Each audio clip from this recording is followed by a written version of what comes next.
Lucha Reyes fue quien creó la canción Bravía Mexicana, no Lola Beltrán, no Amalia Mendoza, no ninguna de las que vinieron después y llenaron estadios con mariachi.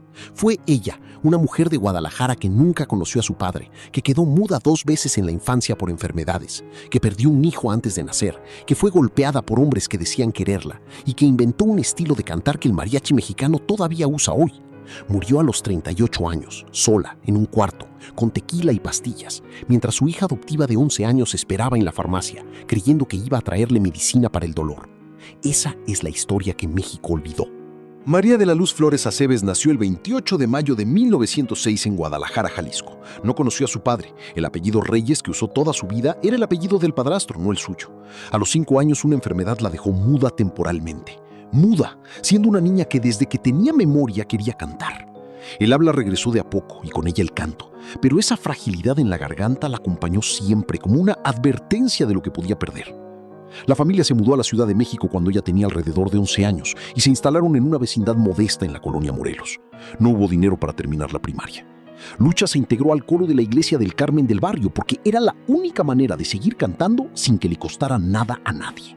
A los 13 años debutó en una carpa de box en la plaza de San Sebastián, cantando entre pelea y pelea, con el público que gritaba y el olor a sudor y a fritangas mezclado con las notas de su voz. Eso no era el conservatorio, era la escuela más difícil que existe, la de la gente que si no te quiere te lo dice de frente y en ese momento. Lucha la pasó y la aprobó. A los 14 viajó a Los Ángeles con la intención de estudiar canto formal. Quería ser intérprete de ópera. Tenía esa voz de soprano que podía llegar a lugares que no parecían posibles para alguien de su edad y su contexto. En California conoció al periodista Gabriel Navarro, se casó con él, quedó embarazada y en una caída por las escaleras perdió al bebé. Navarro la dejó. Lucha regresó a México sola, sin el hijo, sin el marido, con la voz todavía entera, pero con algo adentro que ya nunca volvió a estar igual. Lo que pasó después en Alemania terminó de definir quién sería Lucha Reyes para siempre. En 1925 viajó a Europa con la orquesta típica mexicana del maestro Juan Torreblanca. Estando en Berlín, contrajo una infección severa en la garganta que destruyó su tesitura de soprano. La voz aguda y limpia que había entrenado para la ópera desapareció.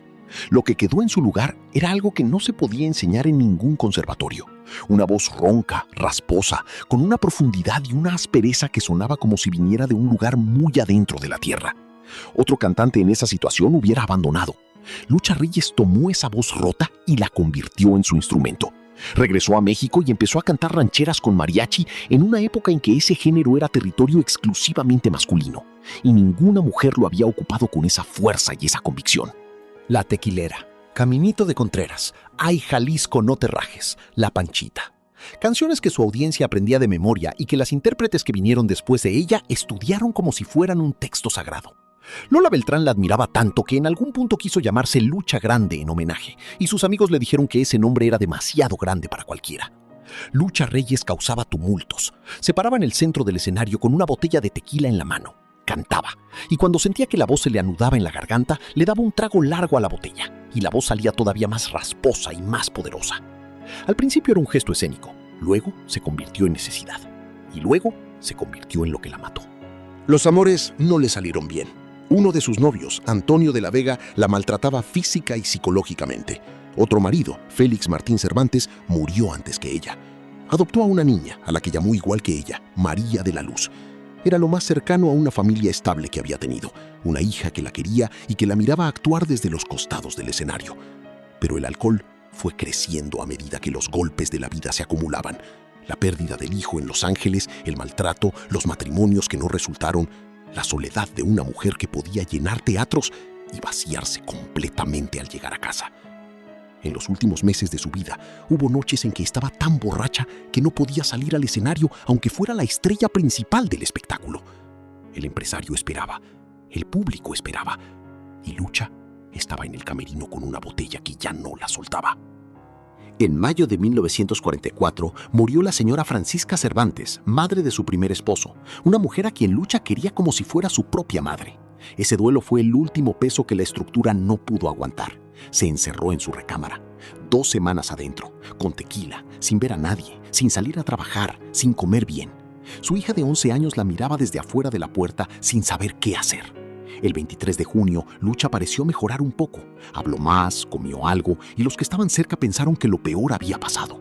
Al día siguiente, el 24 de junio, Lucha llamó a su hija María de la Luz y le pidió que fuera a la farmacia a comprarle unas pastillas. La niña fue, le dieron el frasco.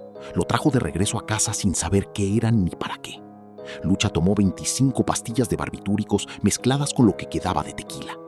Cuando encontraron a la cantante, su hija de 11 años todavía estaba en la casa. La madrugada del 25 de junio de 1944, Lucha Reyes murió en el hospital. Tenía 38 años. Al velorio y al sepelio llegaron Cantinflas, Jorge Negrete, Agustín Lara, Dolores del Río. El mariachi Vargas tocó la tequilera y hay Jalisco no te rajes al pie de su tumba en el Panteón de Dolores. El público que llenó las calles ese día era el mismo que la había visto cantar con la botella de tequila en la mano y que la había aplaudido de pie, sin saber que esa botella y esa voz y ese dolor estaban todos conectados. Tiene una estatua en Mariachi Plaza en el este de Los Ángeles, California, en el barrio donde fue recibida como ídolo cuando nadie en México le abría todavía las puertas grandes.